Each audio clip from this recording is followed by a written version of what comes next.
Si Idol madla, nakakahanga, may mga hawak, gandang linyada. Ika'y inspirasyon kung bakit hanggang ngayon ako'y palaging kumakarera.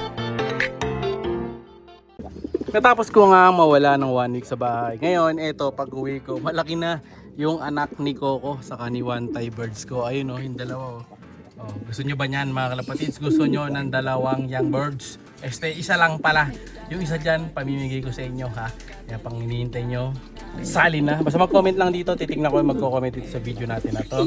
Kung sino yung karapat dapat mabigyan para sa mga young birds natin. Itog na ulit to mga kalapatids. Kaya syempre, dahil marami naman tayong palabas na inakay, pamimigay ko yung isa dyan sa kanilang mga inakay. Ayan. Medyo madumi lang yung kulungan, pero yung mga ibon natin okay naman. May butong na tayo isa. Wala. Yung kabila hindi natin makita, nakaharang to si Taiwan. So pure Taiwan bird siya mga kalapatids, tatay nanay Taiwan bird. Kaya kung gusto niyo makatanggap niya, pahintayin niyo, sali na, mag-comment lang mga kalapatids, no? So comment niyo lang kung bakit gusto niyo magkaroon ng young birds nila Coco, saka kung taga saan kayo. So tama dapat ang format. Pag hindi tama format, hindi kasali. Yung tama lang ang format, yun tayo namimili ng mapagbibigyan mga kalapatids. So kanina napadeliver ko na rin yung mga ano ko, yung mga ending birds ko, no? So kakauwi ko lang kasi mga kalapatids. Tapos galing din kami ng ospital kanina. Kaya nga ito, pati yung mga dagit. Hindi ko pa natotos. Nakalimutan ko tos kanina to.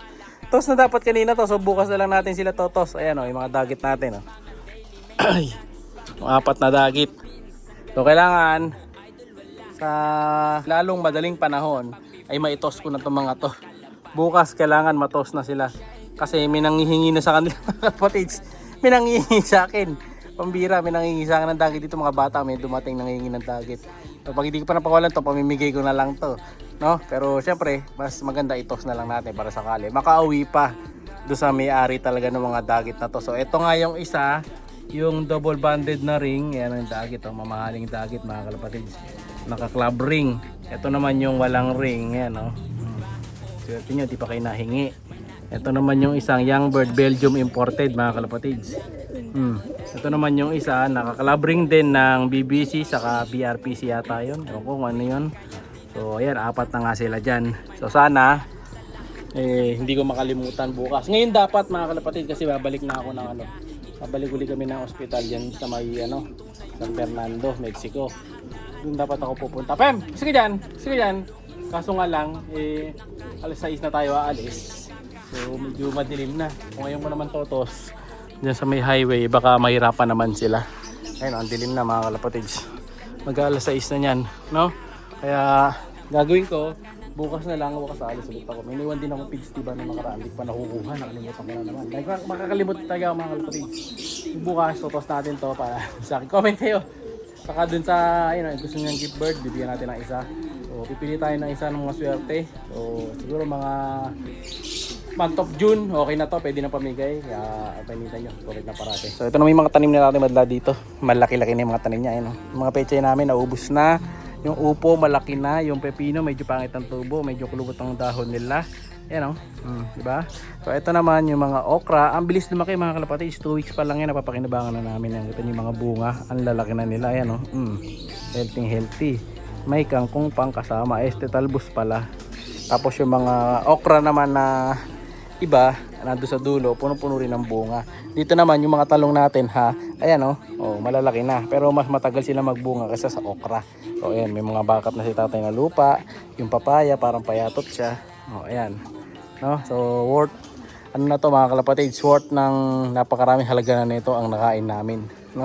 Dahil sa dami nating tanim. Yung dagit, gutom na, pero di ko na sila papakainin. Pinakain ko na kaninang umaga yan no? Nakalimutan ko lang talagang itos. So kanina napadala ko na rin yung ending birds natin. So sa mga nagawagi, congrats sa inyo. 130 lang yan mga kalapatid, saka dali sila sa kalapate, saka sa training box.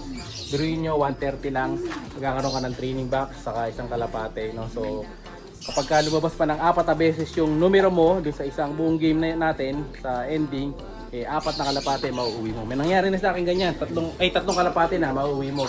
May nangyari na sa akin ganyan last time, yung pinakaswerteng nanalo sa isang game lang, sa 130 pesos lang ginastos niya. Ang napanalunan niya, 3 kalapate, 3 training box. So, napakaswerte mga kalapatids. Mga number niya lumabas, kaya lang medyo ang taya niya nun yata 3, hindi pala isa. Ang nangyari pala isa dati, 2 naman ang nadali, training box sa kalapate. No? So basta mag-comment lang kayo. Papibigyan din kayo ng gift bird kung gift bird ang gusto nyo. Kung ending birds naman, 130 lang yan. Pwede kayo makadali. Free shipping pa. Hatid sa bahay nyo mga kalapatids. Walang kahirap-hirap. 130 lang gagastusin nyo. Kaya bumili kayo ng bibili kayo ng 5K na kalapate, gagastos kayo. Isang tasali lang, mali yung swertihin. Kahit isang numero lang, may chance na manalo ka. Minsan yung mga isa lang tayo, yung pa nananalo sa atin. No? So hindi ko pa naayos yung mga young birds ko dito. Mula na umuwi ako. Yung 4 na to, alisin na natin yung iba dito. Yung mga panlaro ko. Yung Team 1 Low Praise ko, ito. Kung gusto nyo naman, Team 1 Low Praise, ayan, kayo mag-entry sa akin yung ibon. Hati na lang tayo pagka nanalo. Ayan o. Ibon ko, entry mo mga kalapatid. Kung gusto nyo, ayan o. 4 yan. Ibon ko, entry mo mga kalapatids. Kung gusto nyo lang naman mo. Ito yung mga pang ano ko to Team 1 Low Praise natin to mga kalapatids. Ayan. Ito yung pang ano ko, mga pang south yan sila yung sasali natin sa 1 Low Praise. Backup ko yung mga yan. If ever may lagas dun sa sinali natin sa oil. Yung 2 nating kasama, saka yung isa ko pang kasama, nalagasan na sila tigit-tigisa. Swerte ako, lahat ng entry ko sa 2 club, wala pa nababawas mga kalapatid. Siyempre ang sinali ko dun, mga pamalakasang ibon. Hindi tayo nagsali ng mga ano dun, ng mga pipitsugin. Sinali natin na puro the best na breed ko dito. Kaya wala pang out doon mga kalapatids. So ayan, 4 dito, meron pa akong 2 doon, may isa dito. Ito ang dami pa. Ang dami ko pang hahanguin, may isa pa akong lalagyan ng ring dito. Medyo malaki na yan. Baka bukas na umaga, di ko na masingsing yan. Kaso alis na ako, mamadali na kami mga kalapatids No? Kaya nga itong vlog natin, sinabulang natin dahil dapat ang vlog ko kanina yung dagat niya. Kaso hindi ko naman na video. So meron pa tayo dito, ayan, may 2 Jansen, relax pa ako dito. May mga ibang mga bago. Sarang muna natin to dahil aalis na ako. Iwanan ko muna yung mga ibon dito mga kalapatids. Sila na bahala, madlato na bahala dyan. Maglilinis din ako, ang dami langgam. May bili kong malatahin mamaya pag uwi. No? So ayan, yung iba natin, iba to, taniyan yung itlog. So babreak ko na to. No? So may maraming ako bakante, magpapares na ako ng mga bagong kalapate. Abangan yung mga bago natin, mga ibibreed. So yung mga iwawalay ko bukas, madadagdagan na naman to actually. Kaya yung iba dito, ayan, yung mga Team 1 Low Praise natin, habang hindi pa na-entry, tatanggalin ko na dyan. Ipapapasok ko na kay Madlato sa taas. Para kung sakali, gagawin na natin flyer. Mag-take na rin ako bukas ng mga warriors ko. No? So yun na muna today mga kalapatids. Update ko na lang kayo. Sasara na tayo ng loft. Kasi baka abutan na naman tayo ng yung mga yun. Rotational brown out. So, nagba-brown out na. Araw-araw, 2 to 3 hours. Paggabi, sobrang init. Sasara na natin yung mga kulungan. Dahil mamaya baka abutan ng dilim, hindi ko na masarap to pag wala tayo flashlight. Hop, hop, hop, hop. Ayan. Bukas sana tapos ko ng mga bagit. Saka yung mga gusto sumali dun sa natin sa pinamimigay na ibon. Isa. Pili ako na isang karapat dapat makatanggap ng Spielberg na anak nila Coco. Sarap muna natin to. No, update ko na lang kay mga kalapatids. Yun na muna para sa araw na to. Like, share, subscribe. Ingat! Siya'y kalapatistang napakadaling na kinakilala.